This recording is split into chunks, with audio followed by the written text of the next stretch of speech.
everybody. It's about 5 till. We're going to go ahead and get started in about 5 more minutes. Hope you're here for the youth leadership training. If not, it's going to be great, so stick around. We're going to wait for a few more people to jump on and stuff, and then we'll get going.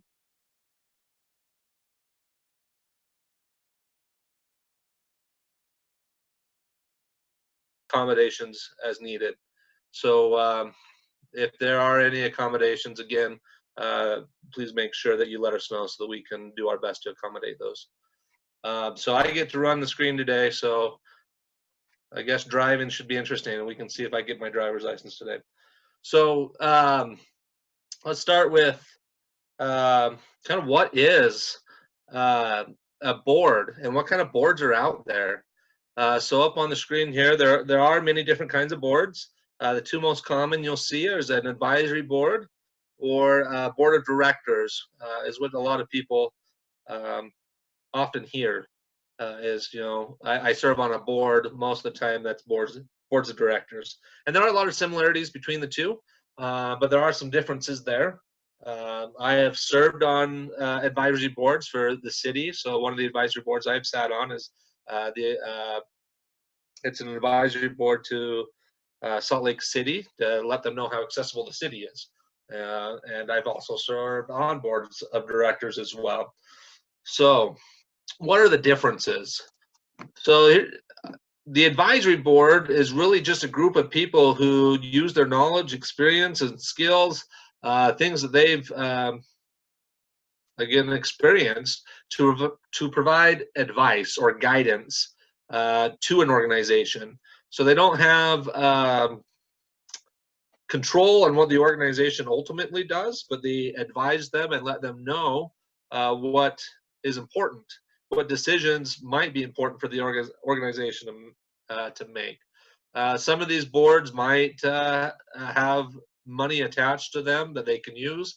A lot of these boards probably don't have money attached. So literally you are getting together with a group of people to help voice your concerns, your opinions, and to guide the direction of an organization. But all that is informing them, giving them advice. You don't have any other control in that. So when I served on the Mayor's Council for Accessibility, we gave them ideas, and they got to decide, the mayor got to decide whether or not to accept those ideas or to go a different direction. So that's the kind of first board we have, the advisory board. The second one we have are the boards of directors, which is a group of people who make decisions for an organization. So they are responsible for hiring or in some cases firing executive staff. So the executive staff is oftentimes just an executive director, and the executive director then oversees the rest of the staff of that organization. They also have a financial responsibility for the organization. So if you serve on a board, you need to make sure you understand that you have a financial obligation to make sure the organization is financially sound, so that they're spending the money the way they're supposed to be spending their money, and that they aren't being frivolous or spending money on things they shouldn't be spending money on. So those are the two different types of boards we have. Again, the advisory board and the board of directors. So I'm going to turn this over to, I believe, Audra.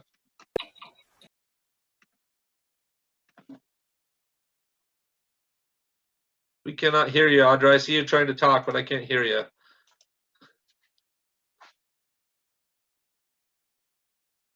Not now. There we go. That'll do it. Okay. So, like I said, very, very happy.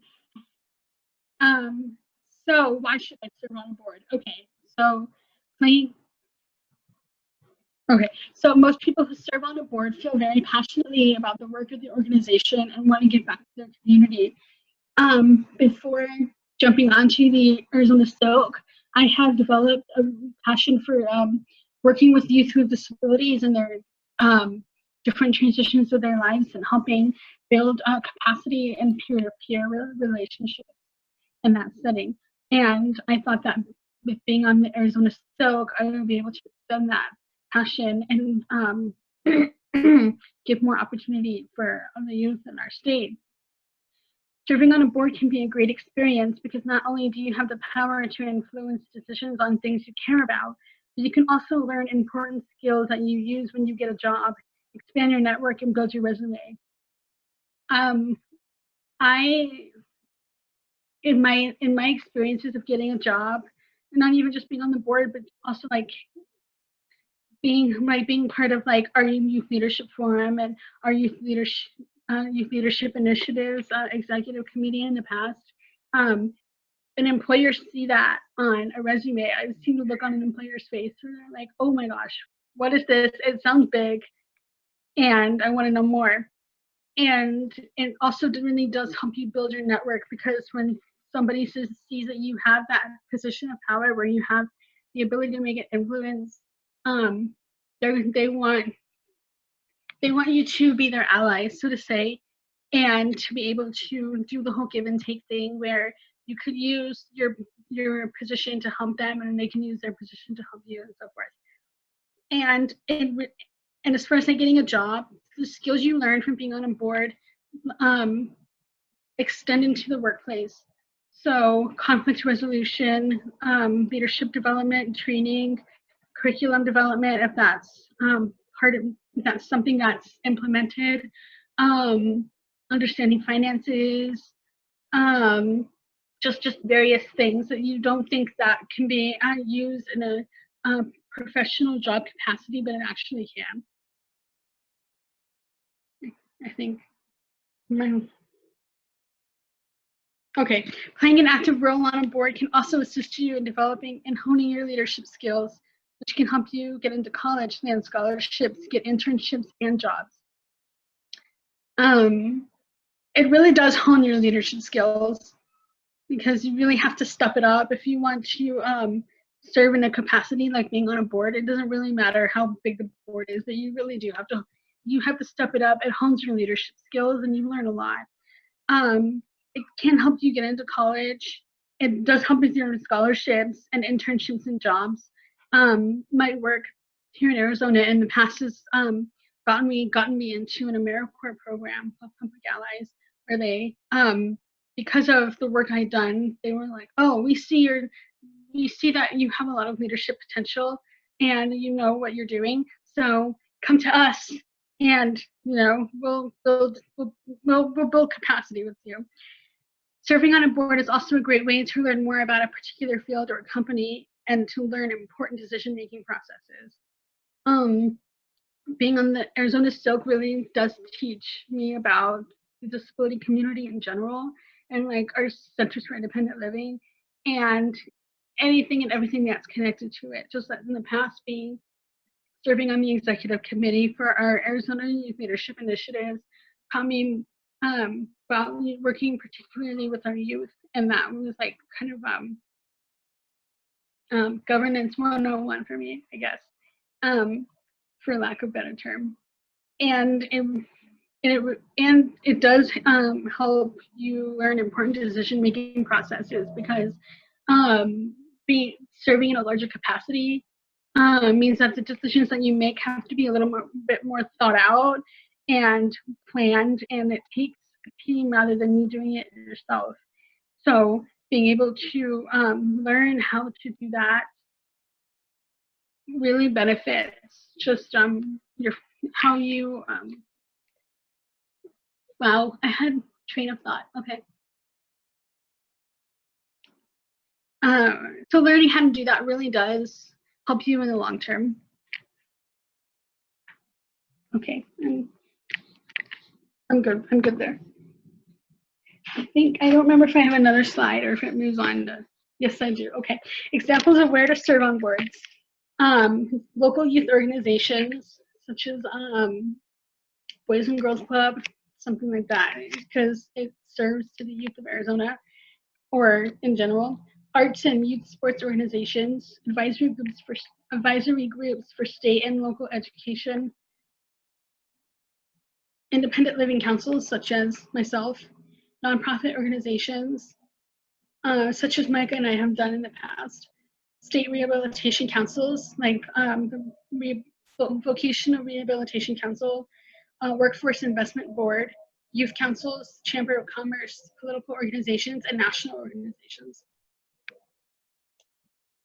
Maybe I can just take a second. That we do have a picture on this slide that says "Get involved, board members needed," with a bunch of hands just raised, and that's all you see is hands, as in a volunteer motion.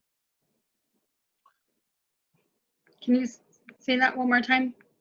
Yeah, I was just describing the picture with what that is on the screen right now. So we have a picture that says "Get involved, board members needed," and then a bunch of hands raised, like they're volunteering to serve. Yeah.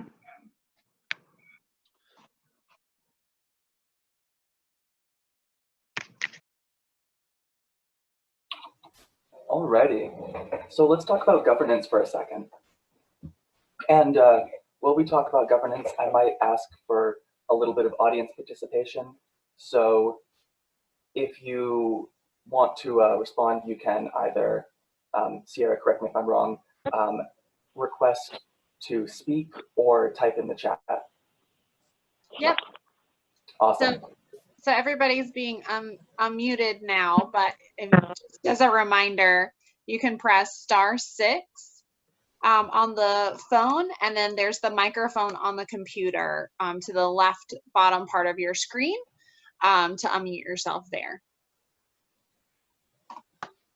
Awesome, thank you.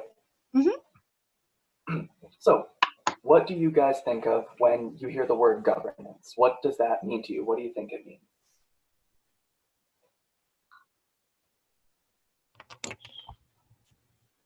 I see Michael Beers. Hi.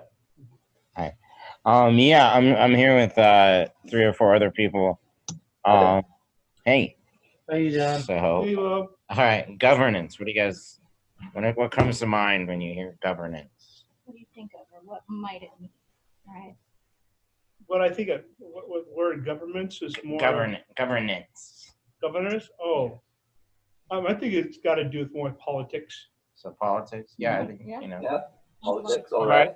People advising. I think is the word that comes to mind. Very much so, yeah. So, yeah, I like what you said there about advising. And if we think about one of the 2 major types of boards, are advisory boards, right? And boards of directors, the boards that help guide an organization's decisions, right?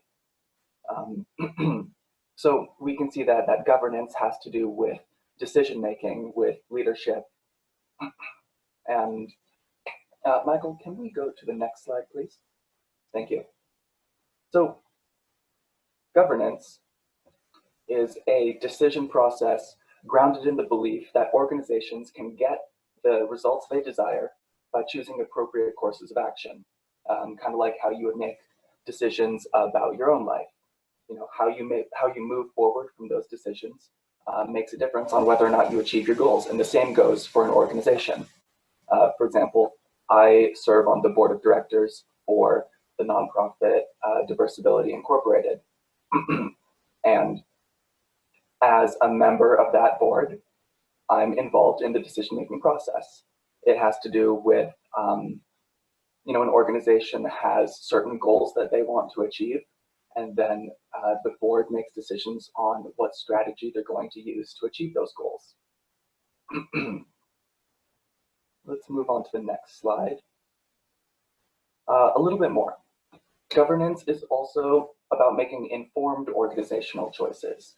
Choices about why we're here. What does this organization stand for? What do they want to accomplish, as I mentioned before? What are the best ways to achieve those goals? And that will get into strategy, which is something we'll touch on later.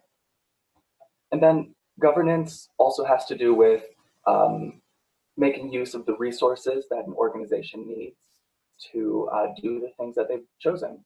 And how will they secure those resources? How will you know whether you're making a difference? You know, how do you determine what success is? You know, is success when you've, you know, if your goal is to build houses for people, is success 10 houses or 100 houses or whatever? So, thank you. with that said, governance is the process of providing strategic leadership to a corporation or other organization. Its main components include making policy and strategy decisions about how the organization conducts business. And we use the term business here loosely. This doesn't just mean business like a store that sells things. This could be whatever an organization is in the business of doing. And that can cover all sorts of things. Michael mentioned serving on an advisory board for a local government, right? Mm-hmm. Obviously, that's a little bit different from the sort of business that, like a grocery store might be. Governance also includes overseeing and monitoring organizational performance, which is how well the corporation carries out their business. So like I mentioned before, that's setting goals, determining what do we want to do and how do we know when we've done it right. It also has to do with ensuring overall accountability. And I'm going to ask the audience again, can anyone tell me what accountability means in the context of a board?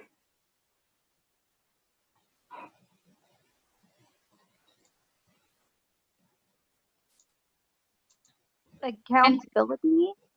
Accountability means that you're accountable for something, that it falls upon you. Very, yeah. Good. And I see So, there's one more comment. Do you want the other one to chime in as well? yes, please. All right, go ahead. My name is Devin. I was just going to agree with the previous statement. Alrighty. Thanks, Devin. And I believe our other statement came from Devin. Alrighty. Yep. My name's David, but that's very close. No, my bad. Devin. No, it's fine. Everyone does it. It's fine. All right. So yeah, it's assuring accountability, and accountability is it boils down to taking responsibility for the actions and results of the decisions that a board makes.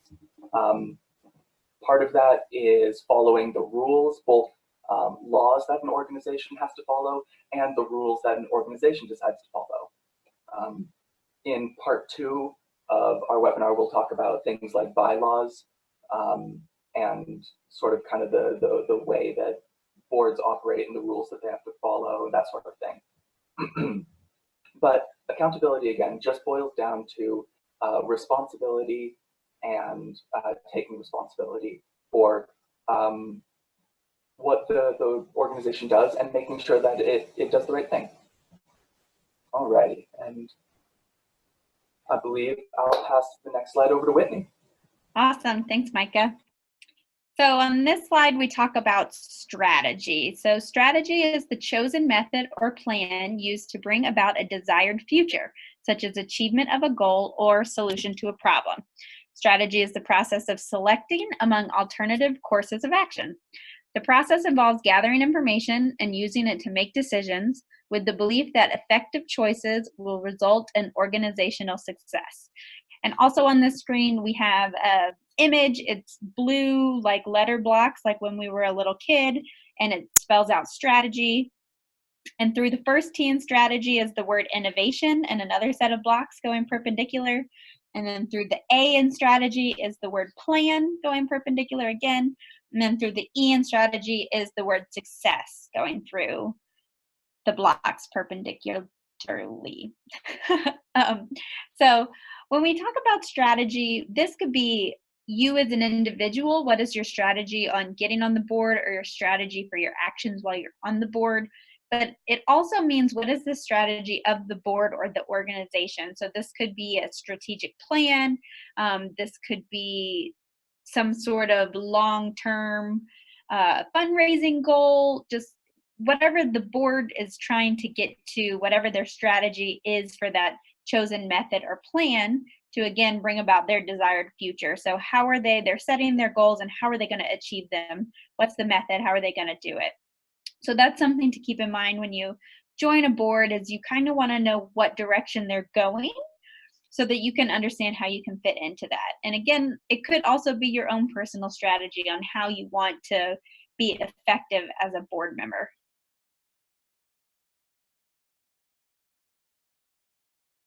Awesome. So my next slide is another image, and it says check in big red letters in a white box, and it has a check mark. And then it says in a red box with white letters, in your own words. And I have 3 questions for you. So we're going to kick it back over to the audience. So we kind of already talked about what is governance, but we just want to make sure that everyone understands. So does anyone have any questions on what governance is?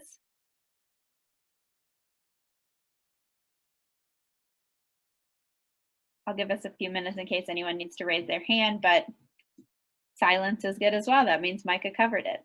Yeah, I don't see any hands up, so I think you're good. Okay. So then the second question is, what is strategy? So since we haven't had the opportunity to ask you all, what does strategy mean to you, or mean to you in your role as a board member?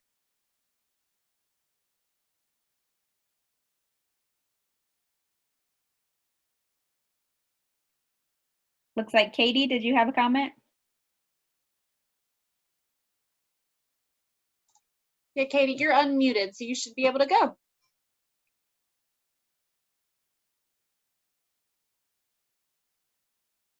We don't hear you yet.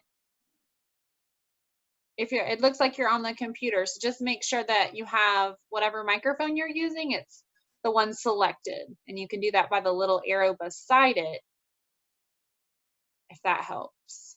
You're also welcome to type your question or your response as well, if that is easier for you, or works if you don't have a microphone. So Katie, we can come right back with you, and I can check with you or check in with you on chat. I see that Opal has their hand raised as well. Opal, do you want to go ahead? Yeah, sure.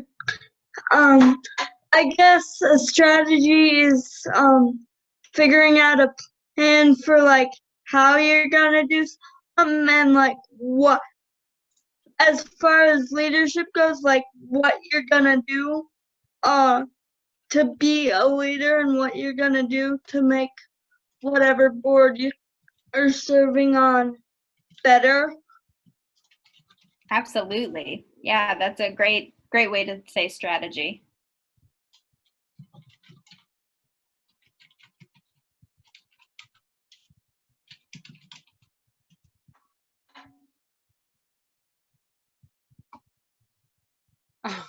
Yeah, so Katie was saying, sorry, I'm having trouble with my mic. Pretty much what I was going to say.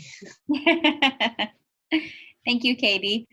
So the last question we have is, they also said a checklist of sorts to make a goal. And that's definitely true. List making is a really good strategy to make a strategy. It's a really good method to figure out what your goals are and how you're going to achieve them. So our last question on this slide is there anything that we've talked about so far that is unclear to you? We're about halfway through the presentation, so we just wanted to check in and make sure that everything was sounding pretty good and making sense.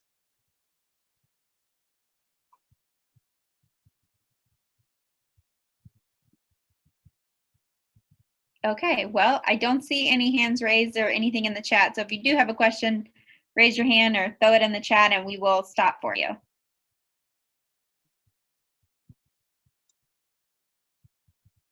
All right, so our next slide talks about board member legal duties. So on this slide, we list 3 different duties, which is duty of care, duty of loyalty, and duty of obedience. And this is one of those things that's pretty high level. I don't think a lot of boards maybe talk about it openly, but it's usually listed in their bylaws or some sort of board manual. So it's really nice to know because you really want to know what legally you're responsible for. So the first one is duty of care. And on this slide, we say using your best judgment, actively participating, paying attention, and asking pertinent questions. So when you think care, take it at its literal term. You want to care for your organization. You want to genuinely want them to succeed, and you want to show them that you care through your active participation, through using your best judgment, and asking questions that are pertinent to the conversation. The second one is duty of loyalty. So in this, we list avoiding and disclosing conflicts of interest and putting aside personal feelings and professional interests. So again, think loyalty. You want to be loyal to your organization. You want everyone to know if you do have a conflict. Conflicts of interests are something where maybe you work for an organization, but you're on the board of another one. So when you're on that board, you want to let them know that you work for your organization, just in case maybe your organization wants to apply for a grant to the board that you're on, or wants to do some sort of partnership. Everyone knows that you work there and that you can take yourself out of the conversation if you will somehow personally benefit, or if your organization feels like there might be something where you may sway the conversation. So you would just recuse yourself from any sort of votes, and that will make things better. But it's always good when you're going into a board to let them know if you have any conflicts. So you want to be loyal. You want to make sure that you're doing the best that you can. You also want to put aside your personal feelings and professional interests. So sometimes when I'm on a board, people say things that I just like totally disagree with, but I disagree with them personally. But I have to understand that I'm doing what's best for the organization. And even if it's something I disagree with, I have to leave that outside. I have to leave it out of the door. I can maybe talk about it afterwards, not in the board meeting if I really feel strongly about it, but it's not something that needs to come up during the board meeting if it's a personal feeling that isn't what's best for the organization. And then our last one, duty of obedience, that we list out saying staying true to the mission of the organization and obeying the law, both public and organizational. So when we think obedience, we think being good, behaving. So we have to remember that all of our non-for-profit organizations, they have a mission. What do they seek to do? How are they changing their world and their community? What drives them to success? It's their mission. So we have to make sure as board members that the organization we're volunteering with is staying true to that mission. There's a term called mission creep, when they kind of get away from the mission. And it's your job as a board member to remind them this isn't maybe what we're here for. We're here to do this kind of work, and this other work over here is just a little bit outside of our scope. So we need to remember why our organization exists. And if you keep drifting from that mission, maybe it's time to visit what the mission is. So opening up that conversation as well, as if the organization has changed the direction they're going, maybe a conversation about changing the mission needs to happen as well. Can I pipe up, Whitney? Is that okay? Absolutely. So I know, looking at the duty of care and actively participating, I have served on quite a few boards or even committees where you just have people sitting there. They want to say that they've served on the board or committee for their own personal gains. Maybe they want to put it on a resume or whatever. And it's really important that you actively participate. And I know a lot of times when you first start on a board or committee, sometimes it's hard to actively participate. You're just kind of soaking everything in. You're trying to understand kind of where the organization is as a whole as you start to attend those meetings. But after a few meetings, I strongly encourage you to participate and to share your thoughts and asking good questions. And it's okay to sometimes disagree with somebody. That is okay, and a lot of progress is actually made when sometimes there are disagreements. That doesn't mean that there need to be you need to be negative or mean about those disagreements, but having a different opinion is okay, and it's good to share those opinions, especially as youth. You know, this is for youth, and you think about a lot of these organizations, some of them don't have youth programs. If you're looking especially at Centers for Independent Living, there's some that don't have programs, and coming in and sharing your vision and what you see as a youth, it might be a little different than everybody else, but that's okay. And that's what we want you to, is to share what you think, your opinion, what you would like to see happen on any board or committee. Awesome. Thank you for adding that, Michael. Okay, so I think I have all the slides with images, it seems like. So This slide has an image in the top left corner that says, "Let's break it down," in big red letters on a white box. And then underneath it is an arrow pointing to the right, which has a big white box in it. And it says, "What do each of these mean?" So in this box, we have 8 different items that are all circled around a middle item that says governance issues. So the things around the circle are consensus oriented, accountable, transparent, responsive, equitable and inclusive, effective and efficient, follow the rule of law, and participatory, which is what Michael was just talking about. So we want to, again, give everyone the opportunity. There's 8 of these, so if there's any of them that, it really jumps out to you and what that means to you, we would love to hear from you.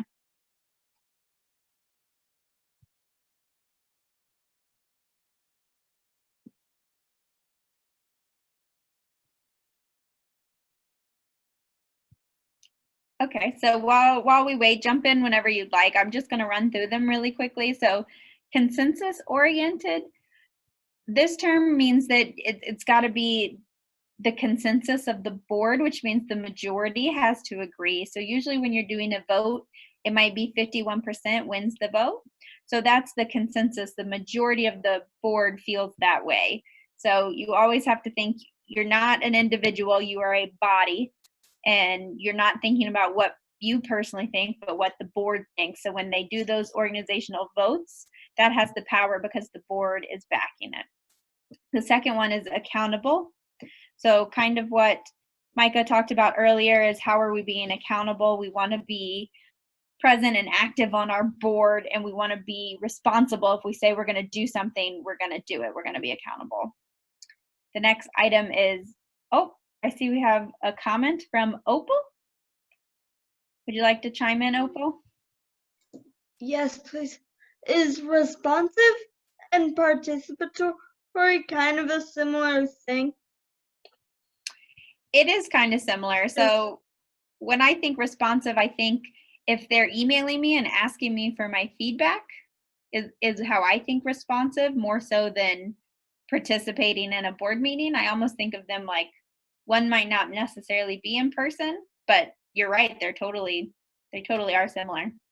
Okay, that makes sense now. Maybe my other thought is responsive is acting like somebody's trying to engage you, and participatory, I think, is you engaging somebody else. Kind of how I view that.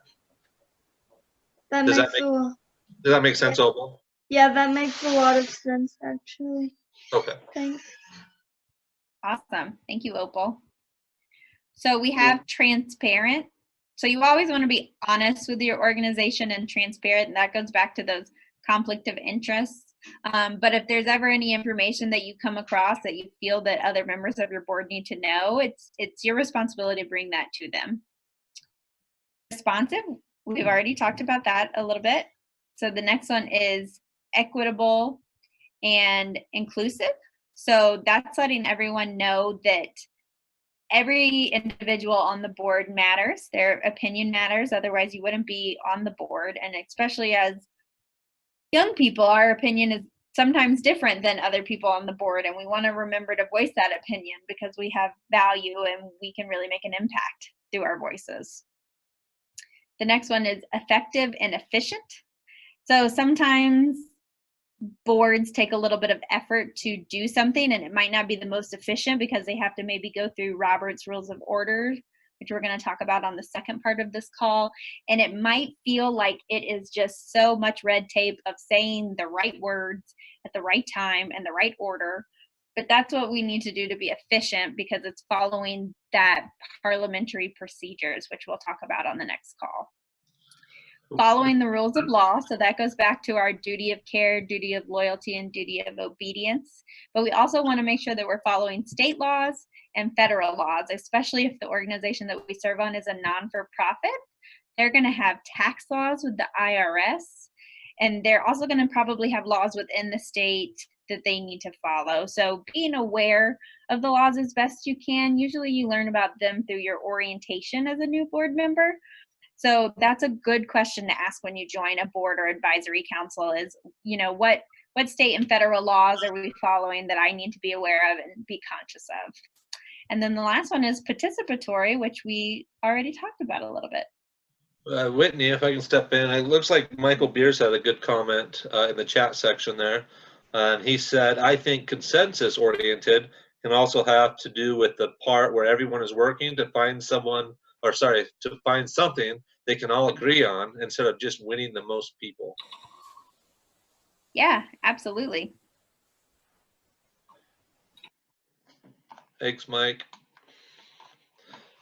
I have to move things around here or close chat boxes for me to change the next slide, so I apologize. That's okay. I think I'm kicking it back to Micah. Alrighty. So let's go over a couple of things to think about when you're considering joining a board of some sort. Before you decide to join a board or committee, it's important to understand the time commitment. You have to make sure that you're able to put in the time and effort that's expected of you. Showing that you're reliable can help you get a positive reference when applying for jobs, schools, and scholarships. However, if, you know, sometimes we bite off more than we can chew, right? If I'm a full-time student and work part-time, then I might have to judge, do I actually have time to join this board, even though I want to? You have to look at scheduling conflicts too. Maybe I have the time, but they meet Fridays, but it's during my 9-to-5 job and I can't do that. Or maybe I'd love to get involved with this, but my school doesn't get out until 3:30 and their meetings are at 2. You have to find out how often the board meets, what time it meets, how long the meetings last, to make sure that they don't generally conflict with your school or work schedule or the other things that you have going on in life. But keep in mind that you should try to be flexible if you can. If you have too many conflicts, it might appear that you're unable to meet the time commitment. So to summarize, everyone has things that come up now and then, right? That might prevent them from making a board meeting. But if you're not able to make most of your meetings, then that might be a sign that you don't have time to be as involved as you need to be to really participate. All right, we'll move to the next slide, please. Yeah, I was just gonna describe the picture there on the screen so we don't forget to do that. Thank you. We do have a emoji smiley face, I guess, or a thinking face with a hand pushing the mouth up like they're thinking in a thought bubble above the head with no thoughts there, I guess, but a blank thought bubble. Alrighty, more things to think about. On the top right corner of the page, there's that same thinking face with a thought bubble. And then the first bullet point says, find out what you'll be doing on this board and what's expected of you. You should, before getting involved, ask what sort of information people are expected to know. What will your responsibilities include? Giving presentations, speaking in public, meeting with government decision makers? You know, what will you actually be doing? Excuse me. And will there be any training given to you before you start serving on the board? Is it, yeah, we'd love to have you do this training first, or hey, we'll show you how things work during your first meeting. You know, how does that work? And that's something that's important to ask before you start getting involved. If the board meets in person, it's also important to find out what's considered appropriate attire. What do you wear to meetings? Is it business casual? Do people show up in a t-shirt and jeans, or a suit and tie, or somewhere in between? Or it might be a board that meets over the phone and remotely, where the dress code doesn't really matter as much. And then it's also important to discuss compensation. Some organizations offer one form of compensation or another. Sometimes this is bus tokens, carpooling, travel and meal reimbursements. Some boards even pay their members a small stipend, although a lot of them also don't. That again goes back to something Audra talked about, which is why it's important to really care about what this board is doing and be passionate about it. You know, most board members aren't in it to make millions of dollars. They're in it because they find something that they care about and they want to make a difference in. Can I just pipe in real quick about compensation as well? So if you look at a nonprofit or not-for-profit organization, the reason why they're a not-for-profit organization is because they cannot reimburse or compensate the board members. So there are some organizations that are not-for-profit organizations that can compensate you, or committees. So I serve on our local transportation committee for accessible transportation. And they don't compensate us with money per se, but I do get a monthly bus pass. So there are ways that they can do that. That is not a nonprofit organization. It's just a committee within an organization, and that's how they compensate it. But if you are going to serve on a nonprofit board, just know that they really can't compensate you. They can help pay for training or travel, but they can't necessarily compensate you for serving on their board. Definitely. Thank you, Michael. All right. So just make sure you know where you stand with the board or organization that you're going to get involved with before you join. All right. My daughter's dad just picked her up at like literally 30 minutes earlier than he was supposed to. So, all right. So things to think about. So come prepared. Always ask for a copy of the agenda before the meeting so you can research meeting topics and feel confident and prepared to participate. If you've been tasked with doing something such as research or survey, or surveying youth about policy issues, be sure to bring the requested materials or information to the meeting. It's also really good to even just have like pen and paper for notes, because you never know what's going to be said during the meeting. That's actually going to be very, very beneficial to what you need to know. If you have questions, always be sure to ask another council member or a staff member. I know sometimes it might feel a little bit insecure doing that because you don't want to seem unprepared, but it's better to ask those questions than to be unprepared. Also, get ready for new words and ideas and be ready to defy assumptions. There will be a lot of terms and ideas you might not know, although you may have to ask questions. Your colleagues will be impressed by your maturity, strengths, and unique perspective. And then there's another word that's blocked by the emoji thinking. So sorry, when I transferred this to a PowerPoint, it blocked that. So it's unique perspective you bring. You bring, okay. Thank you, Michael. Being on like getting ready for new words and ideas. There will be a lot of like touching into that in the second part of this webinar next month. Just like words that you may or may not have heard that are used pretty regularly in an environmental setting, such as being on a board. Also, the whole concept of new ideas is, remember that everybody is coming from somewhere that you may not relate to, different backgrounds, ages, ethnicities, it doesn't really matter. And everybody brings new ideas to the table. A big one for me is be ready to defy assumptions. I'm the youngest council member on my board, and the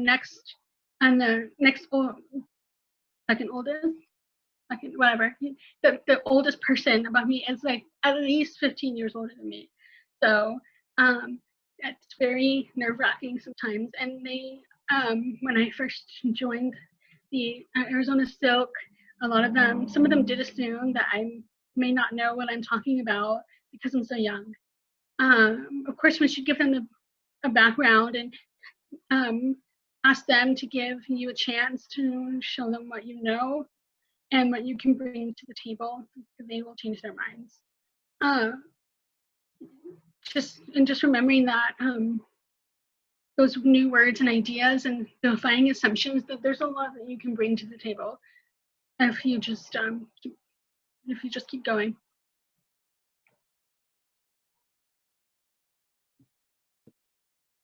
So our last content slide on this presentation is another things to think about. On this one, it says, remember that your input matters. You were selected to serve on the board, which means that they want and value your contribution.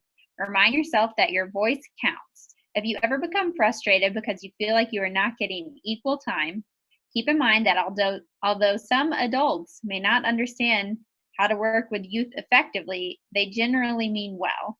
And I think we say adults as in someone who is not a youth, because some of us youth are also adults.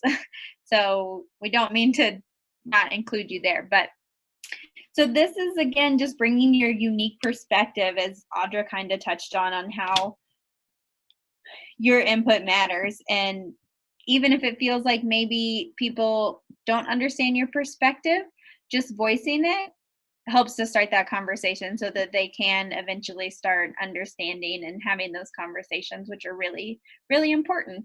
And if there aren't youth roles on your SILC or your State Independent Living Council's Board of or Center for Independent Living's Board of Directors, start talking to people, because we want to get youth involved, because we are people that are served by centers and by SILCs and all over the community. So even if you aren't on the board, your input still matters to the board, because you want to start those conversations. I think another thing, even if you're not on the board, a lot of places will have public comment periods where you can go and share your public comment and let them know how you feel about that as well. Absolutely. All right. So we are essentially through it. We have changed some of this. We're excited for the second part, which is going to happen for a month from today. But wanted to know if you had any questions about anything we covered today, anything that we can help you understand a little bit better.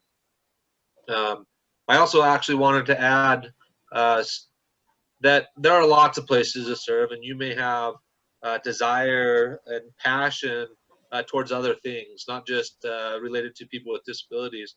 And it's always good to serve wherever you want to serve and get out and do that. So knowing that, is there any questions that you have about boards? We're going to get into more detail next time. So today was kind of like what is a board and how does it kind of work? The next part, we're going to get into, once you're on a board, what does that mean and how do you actually serve on a board? So we'll go through parliamentary procedure, we'll go through bylaws, how to make a motion, what kind of motions there are, and answer some of those questions. But today we just wanted to kind of talk about what the board is and how does it kind of work. Looks like do we have one question there? Yep. All right. Go ahead, Beers. You should be good. Okay. This is Michael Beers here from Montana. We have Jason has a question. I got a question is that when a person's on being a board member, how long does he serve as a board member? So Jason, that's a great question, and each board will be a little different. So within their bylaws, we'll talk about that in December, but within those bylaws, it'll specify a term. A lot of times they're 2 or 3 year terms, but that'll be specified within the board. They could be longer, they could be shorter. It's unlikely for shorter, but it could happen. It's just whatever is written in the bylaws. Does that answer your question?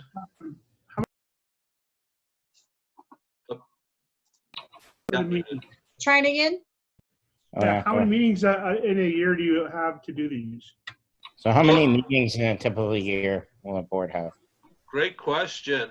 So again, that'll be specified a lot in the bylaws. Like our statewide independent living council meets 6 times a year.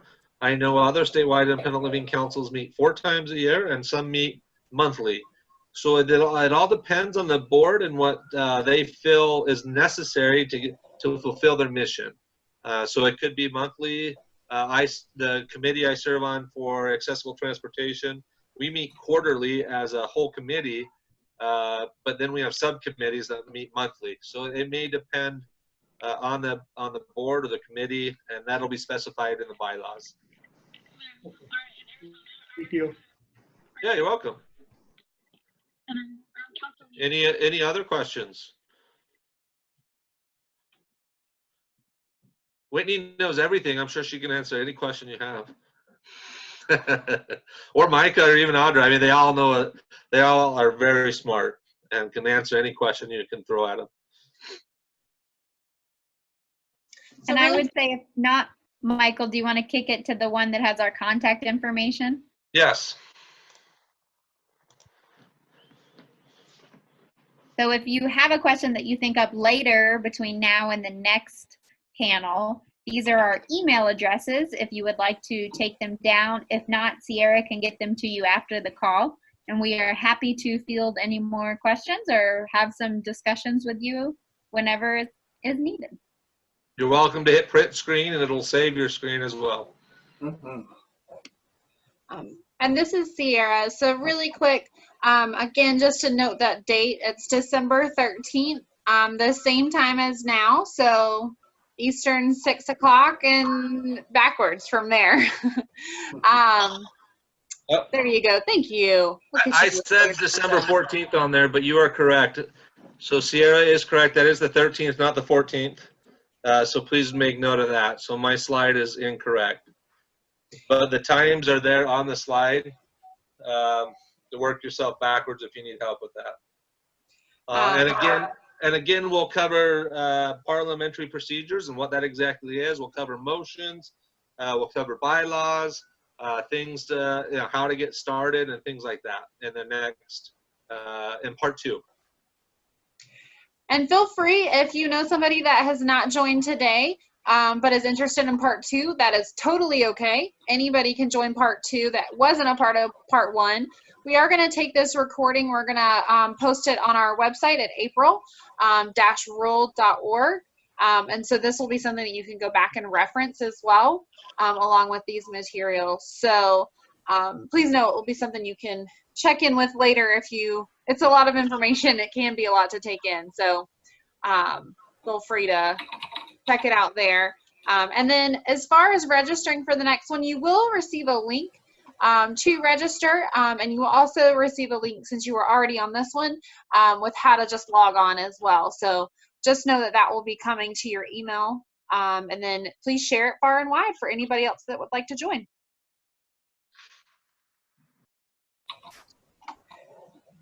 And does anybody have any other questions? I want to make sure we don't miss on anybody before we wrap up.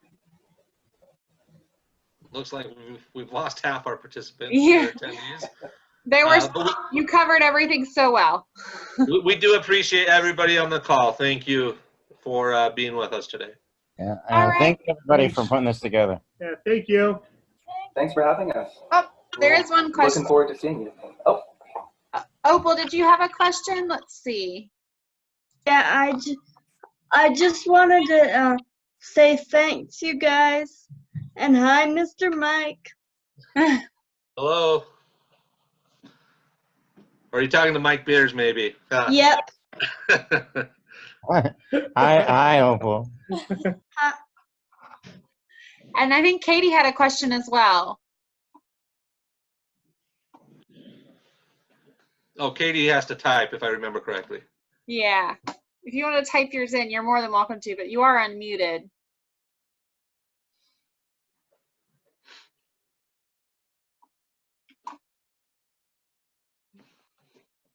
Okay.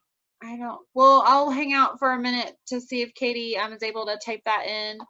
But thank you for joining us. Michael, this was great. I'm looking forward to part 2. Oh, Katie said great presentation. Thank you. All right. Thank you. We'll see you in December. See everybody in December. Thanks for joining.